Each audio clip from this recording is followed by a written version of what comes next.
नमस्कार दोस्तों, जय माता दी। आज मैं आपको अधिक मास के शनिवार की व्रत कथा सुनाने जा रही हूँ। तो प्रेम से बोलिए शनि देव की जय।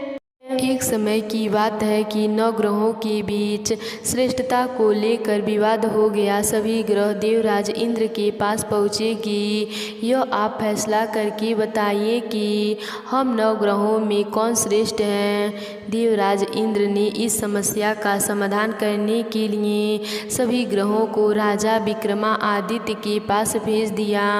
यह कहकर कि पृथ्वी पर इस समय बहुत ही न्यायप्रिय राजा विक्रमादित्य उज्जैन में राज करते हैं, आप उनके पास ही यह प्रश्न लेकर जाइए। सभी ग्रह राजा विक्रमादित्य के पास पहुँचे कि यह बताइए कि हम सभी ग्रहों में कौन श्रेष्ठ है। ग्रहों के इस प्रश्न को सुनकर राजा विक्रमादित्य सोच में पड़ गए, क्योंकि किसी को भी छोटा बताया तो वह नाराज हो जाएंगे।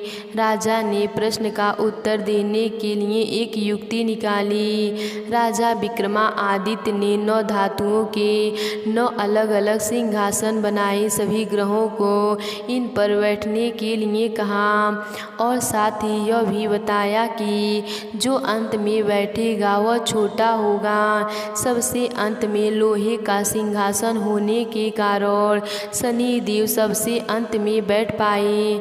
शनि देव को लगा कि राजा विक्रमादित्य ने उनके साथ छल किया है और वह क्रोधित हो गए। राजा विक्रमादित्य की 7.5 आई तो एक दिन शनि महाराज घोड़े के व्यापारी बनकर विक्रमादित्य के पास आए। राजा विक्रमादित्य ने एक घोड़ा पसंद किया और उस पर सवार हो गए। यहीं पर विक्रमादित्य शनि के फेरे में फंस गए। घोड़ा राजा विक्रमादित्य को घने जंगल में ले जाकर गायब हो गया। राजा विक्रमादित्य भटकते हुए एक नगर में पहुँचे। वहाँ एक सेठ की दुकान पर राजा ने जल पिया और विश्राम करने लगे। संयोगवश उस दिन सेठ की अच्छी कमाई हुई। सेठ को लगा कि यह व्यक्ति उसके लिए भाग्यशाली है और उस पर दया करके अपने साथ घर ले आया। जब सेठानी भोजन लगा रही थी तब अचानक राजा ने देखा कि सामने की दीवार पर खूंटी में हार लटका रहा, जिसे दीवार निगल रहा है। सेठ को लगा कि खूंटी पर लटका हार इसे अपरिचय ने चुराया है, तो उससे हार के बारे में पूछने लगा। राजा विक्रमादित्य ने अपनी असली परिचय छुपा लिया था और खुद को बीका बना का उज्जैन निवासी बताया था। इसीलिए सेठ को जब बीका ने बताया कि हार दीवार निगल गया है तो उसे यकीन नहीं हुआ और उसने राजा से हार चोरी की शिकायत कर दी। राजा ने विक्रमादित्य से हार के बारे में जानना चाहा तो उसने बताया कि उसके देखते ही देखते खूंटी ने हार को निगल लिया। इस बात पर राजा क्रोधित हो गए और उन्होंने चोरी करने के अपराध में विक्रमादित्य के हाथ पैर काटने का आदेश दे दिया। राजा विक्रमादित्य के हाथ पैर काटकर उनको नगर की सड़क पर छोड़ दिया गया। कुछ दिन बाद एक तेली उसे उठाकर अपने घर ले गया और उसे अपने कोल्हू पर बैठा दिया। राजा आवाज़ देकर बैलों को हाँकता रहा। इस तरह तेली का बैल चलता रहा और राजा को भोजन मिलता रहा। शनि के प्रकोप के 7.5 पूरे होने पर वर्षा ऋतु आरंभ हुई।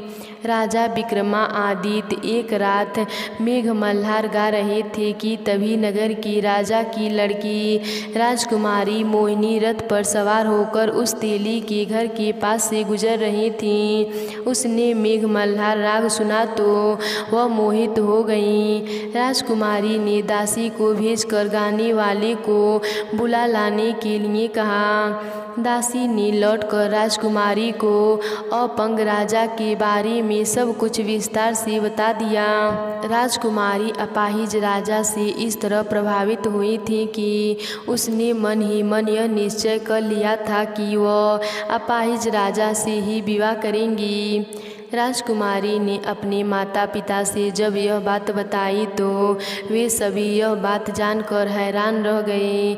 रानी ने मोहिनी को समझाया, बेटी तुम्हारे भाग्य में तो किसी राजा की रानी होना लिखा है, ऐसे में तुम उस अपाहिज से विवाह करके अपने पाँव पर कुल्हाड़ी क्यों मार रही हो।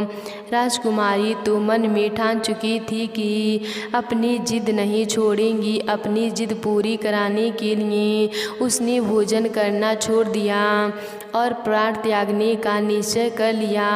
आखिरकार राजा रानी को विवश होकर अपंग विक्रमादित्य से राजकुमारी का विवाह करवाना पड़ा। विवाह के बाद राजा विक्रमादित्य और राजकुमारी तेली के घर में रहने लगे।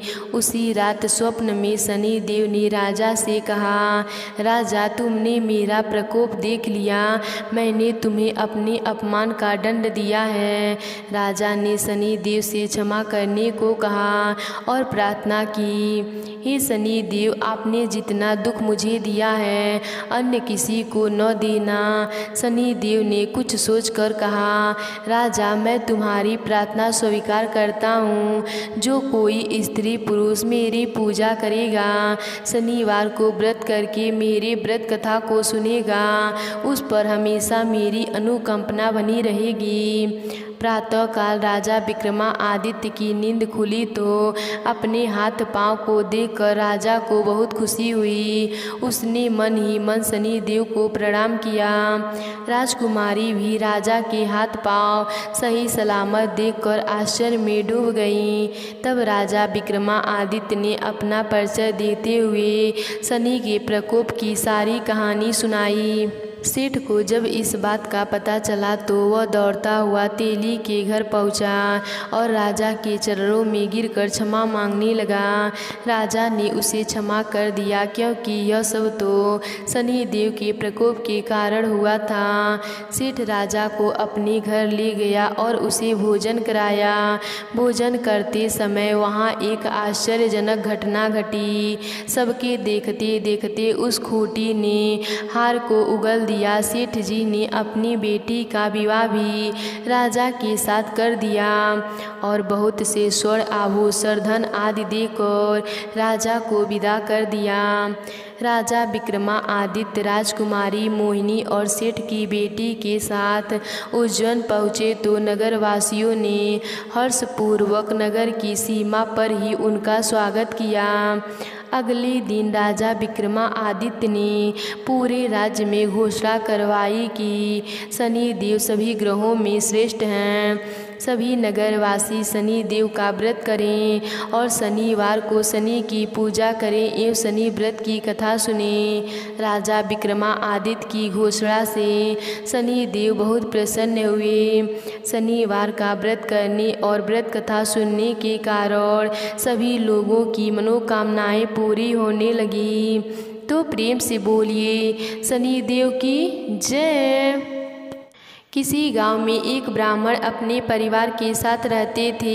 एक सुबह वह जब सोकर उठे तो कुछ चिंतित थे। उनकी पत्नी ने पूछा, आप सुबह सुबह किस चिंता में हैं? तब उस ब्राह्मण ने कहा कि आजकल मुझे रोज़ एक व्यक्ति नीले कपड़े पहने दिखता है और कहता है मैं तेरे लगूंगा। यह सुनकर उसकी पत्नी बोली, यह तो शनि देव हैं और आप पर शनि की दशा लगने वाली है। अब तो जब वो आए तो आप कहना कि लग जाओ, लेकिन सवा पहर से ज़्यादा तक हाँ मत भरना। अगले दिन फिर ब्राह्मण को रात में वही सपना आया। वह ब्राह्मण बोला, लग जाओ। शनि देव ने कहा, ब्राह्मण मैं तेरे 7.5 साल के लिए लगूंगा। ब्राह्मण बोला, नहीं महाराज, यह तो मुझसे सहन नहीं होगा। फिर शनि देव बोले, ठीक है तो 5.5 साल के लिए लगूंगा। इस पर भी ब्राह्मण बोला, नहीं महाराज, यह भी नहीं। फिर शनि देव बोले, 2.5 वर्ष। ब्राह्मण बोला, नहीं महाराज, यह तो नहीं झेला जाएगा। ऐसा करते करते शनि देव बोले, सवा पहर के लिए तो मेरी दशा तुझे सहनी ही होगी। इस पर ब्राह्मण ने हाँ कर दी। सुबह उठकर ब्राह्मण ने अपनी पत्नी को सारी बात बताई और बोला, मुझे सवा पहर की शनिदेव की दशा लगी है, तुम मुझे सोने की 2 टका दे दो। मैं जंगल में जाता हूँ, वहाँ बैठकर पूजा पाठ करूँगा और समय पूरा होने पर वापस आ जाऊँगा। तुम घर पर ही रहना, बच्चों को भी बाहर न जाने देना, किसी से झगड़ा मत करना। ऐसा कहकर ब्राह्मण जंगल में चली गई, वहाँ पूजा पाठ करने लगी। एक पहर बीत गया। ब्राह्मण ने सोचा, एक पहर तो बीत ही गया, थोड़ी सी ही देर है, यह तो रास्ते में ही कट जाएगी। ऐसा सोचकर वह घर की ओर चल पड़ा, परंतु शनिदेव की दशा से कौन बच सका है। शनिदेव ने रास्ते में मतीरे लगा दिए। ब्राह्मण ने सोचा, चलो बच्चों के लिए मतीरे ले चलता हूँ। ब्राह्मण ने मालिक को आवाज़ लगाई, मालिक वहाँ नहीं था तो ब्राह्मण ने एक सोने का टका वहाँ रखकर 2 मतीरे तोड़ लिए और अपने थैले में रखकर आगे चल दिए। शनिदेव राजा के सैनिक का भेष करके आए और बोले कि तेरे थैले में क्या है। ब्राह्मण बोला, मतीरे तोड़ कर लाया हूँ। वह बोले, खोल कर दिखा। जैसे ही थैले में देखा तो मतीरों के जगह राजा के बेटे के सिर थे। वो ब्राह्मण को पकड़कर राजा के पास ले गए और कहा, इसने आपके दोनों पुत्रों को मार डाला है, इस थैले में उसके सिर हैं। राजा के होश उड़ गए और वह बोले कि इस ब्राह्मण को फांसी पर लटका दो। जब ब्राह्मण को फांसी दी जाने लगी तो ब्राह्मण बोला, मैं अपना पूजा पाठ कर लूँ, फिर मुझे फांसी पर लटका देना, यह मेरी आखिरी इच्छा है। राजा बोला, ठीक है। अब ब्राह्मण की दशा का थोड़ा सा समय बचा था, वह उस पूजा पाठ करने में पूरा हो गया। उधर राजा के दोनों लड़के शिकार खेलकर वापस आ गए। उन्हें देखते ही राजा हैरान हो गया। उसने सोचा, यह क्या, मेरे बेटे तो जिंदा है। राजा ने ब्राह्मण की फांसी रुकवा दी और बोला, तूने ऐसा क्या जादू टोना किया है। ब्राह्मण बोला, महाराज, मैंने कोई जादू टोना नहीं किया, यह तो मुझ पर शनि की दशा लगी थी, उसी का परिणाम है। राजा ने पूछा कि शनि की दशा लगने पर क्या उपाय करने चाहिए। तब ब्राह्मण बोले, यदि राजा को शनि की दशा लगी है तो काले हाथी का दान करें। किसी सेठ या साहूकार के लगी हो तो काले घोड़े का दान करना चाहिए।